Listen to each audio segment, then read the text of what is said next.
ఇక మహిళలు కోటీశ్వర్లు అయినరోళ్ళు ఎన్ని కోట్ల కోటీశ్వర్లు అయ్యారు తెలుసా? 6,680 కోట్ల రూపాయల కోటీశ్వర్లు అయ్యారు. ఓ వానికి ఏమైనా పిచ్చి పట్టిందా? మా ఖాతాలలో ఓ 1,00,000 రూపాయలు కాదు కదా, ఓ 10 రూపాయలు కూడా ఎవరు జమ చేసిన పాపన పోలే. నువ్వేంది పిచ్చిలేసినట్టు మాట్లాడుతున్నావు? తిక్కలిచ్చిలా లేచిందా? ఏమైనా ఎక్కువ తక్కువ తిన్నావా? పొద్దుందావలా అనేరు. అట్లా కాదల్లా 6,680 కోట్ల రూపాయల ఉచిత ఫ్రీ బస్సు టికెట్లు కొట్టిర్రట మహిళలకు. దాదాపు 100 నుంచి 200 కోట్ల రూపాయల 100 టికెట్లు కొట్టిర్రట. 200 కోట్ల టికెట్లు కొట్టిర్రట. దీని ద్వారా ప్రభుత్వ ఆర్టీసీకి సమకూర్చబడిన లాభం కాదు, వచ్చిన పైసలు 6,680 కోట్లు. గందుకే మీరు కోటీశ్వర్లు అయ్యారు అని చెప్తాన్నా. మహిళలందరూ కోటీశ్వర్లు అయ్యిండ్రు. ఇదే ఇక మరి ప్రతి ఒక్క మహిళను కోటీశ్వరులను చేస్తా, 1,00,000 మంది మహిళలను కోటీశ్వరులను చేస్తా అని చెప్పేసి మాట్లాడిరు కదా. ఇప్పుడు 1,00,000 కాదు 200 కోట్ల మంది మహిళలు కోటీశ్వర్లు అయ్యారు. ఎట్లా కోటీశ్వర్లు అయ్యారు అంటే పిరి బస్ ఎక్కి పిరి టికెట్ తీసుకున్న వాళ్ళందరూ కోటీశ్వర్లు అయ్యారు. పిరి బస్ ఎక్కి పిరి టికెట్ తీసుకున్న వాళ్ళందరూ కోటీశ్వర్లు అయ్యారు. ఓ ఉల్లా, ఈ మాట నేను కాదల్లా అంటున్నది స్వయాన మన ఆర్థిక శాఖ మంత్రి బట్టి విక్రమార్క సార్ అంటుండ్రు. ఆగో సార్ ఎందుకంటారు, గట్ల ఎందుకంటారు, నీకేం పని లేదవ్వా అని అంటారు కదా. అంటుండోల్లా 6,680 కోట్ల రూపాయలు. రైట్, కరెంటు వాన పోతుంది వస్తుంది, వాన పడుతుంది పోతుంది కదా, మిటుకు అంటుంది నడిమిట్లా. అందుకే ఇక ఇట్లా అయింది కొద్దిసేపు. అయితే మహిళలను కోటీశ్వరులను చేస్తా అని చెప్పిన రేవంత్ రెడ్డి సార్ మాట మీద నిలబడి 1,00,000 మంది మహిళలను కాదు 200 కోట్ల టికెట్లు కొట్టి 200 కోట్ల సార్లు కోటీశ్వరులను చేసిండ్రు మహిళలను. అయిపోయింది. ఇక ఒకవైపు ఆర్టీసీ ఆగమైతా ఉన్నది, ఆర్టీసీ కార్మికులు ఆగమైతా ఉన్నారు.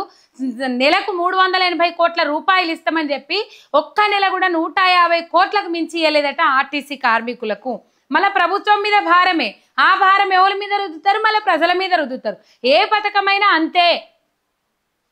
ఒక పథకాన్ని ఇచ్చిరంటే అది రొటేషన్ కావాలి, ప్రజల జీవన విధానాన్ని మెరుగుపరిచే విధంగా ఉండాలి. ఇప్పుడు అందరు మహిళలు పోతుర్రానోళ్ళ నేనున్నా గిలా వార్తలే చెప్పుకుంటాను, నేను రోజు పోతా అత్తనా పోను కదా.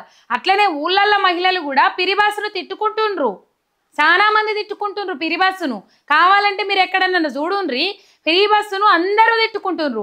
ఇప్పుడు వచ్చేది రాఖీల పుణ్యం కదా, ఇక రాఖీల పుణ్యానికి ఏర్పడుతుంది పిరిబస్సు కథ ఏంది, పిరిబస్సు సంగతి ఏంది అనేది రాఖీల పుణ్యానికి ఏర్పడుతుంది.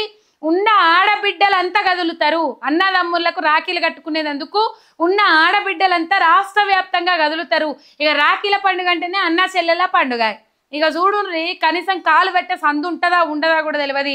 వచ్చేది రాఖీల పుణ్యం కాబట్టి ఘోరమైన పరిస్థితి ఉంటుందని నేను అనుకుంటున్నా. అసలు మరి దానికి తగ్గట్టు బస్సులు ఎత్తరయ్యారా చూడాలి. ఫ్రీ బస్సులు 2 వస్తే పైసలు పెట్టుకొని పోయే బస్సులు 8 వస్తున్నాయట. పిరి బస్సులు 2 వస్తే అందులోనే కుక్కి వాళ్ళు పోయే వరకు సాల్సాలు అవుతుర్రట. ఇట్లా తిట్టుకొని మోపైతా ఉన్నారు. మొత్తం మీద 6,680 కోట్ల రూపాయలతోని మహిళలను కోటీశ్వరులను చేసిన అని బట్టి విక్రమార్క మాట్లాడుతూ ఉన్నారు. మరి నిజంగానే మహిళలను కోటీశ్వరులను చేస్తారా, లేకపోతే ఈ ప్రీ బస్ పెట్టినాము, ఈ ప్రీ బస్ వల్ల 6,680 కోట్ల రూపాయలు మహిళలకు మిగిలినాయి అని చెప్తారా అనేది మనం రేపు చూడాలి. మొత్తం మీద ఈ పరిస్థితి అయితే చూస్తూ ఉన్నాం. వీళ్ళే కోటీశ్వర్ల లేకపోతే నిజంగానే 1,00,000 మంది మహిళలను కోటి రూపాయలు వేసి కోటీశ్వరులను చేస్తారా అనేది మనం రేపు చూడాలి. మరి ఏ లెక్కన కోటీశ్వరులను చేస్తారని చెప్పేసి చెప్పుకున్నారో తెలియదు, కానీ ప్రజల మీదే పడుతుంది. ఆర్టీసీ టికెట్లు ఏవైతే ఉన్నాయో టికెట్ల ధరలు పెంచుకుంటూ పోదామని చూస్తూ ఉన్నది రాష్ట్ర సర్కార్. ఇప్పటికీ పెంచింది, అంతకంటే ముందుగాల బస్ పాసుల ధరలు పెంచింది. ఆ బస్ పాసుల ధరలు 300 ఉన్న వాటిని 600, 600 ఉన్న వాటిని 800 చేసి పడేసింది ఇప్పటికే.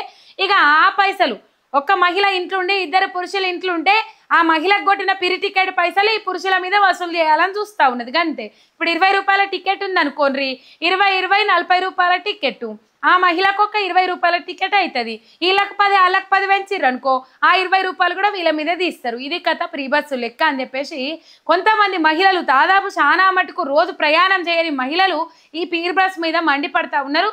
ఈ వార్తనైతే ఇక్కడ చూస్తూ ఉన్నాం.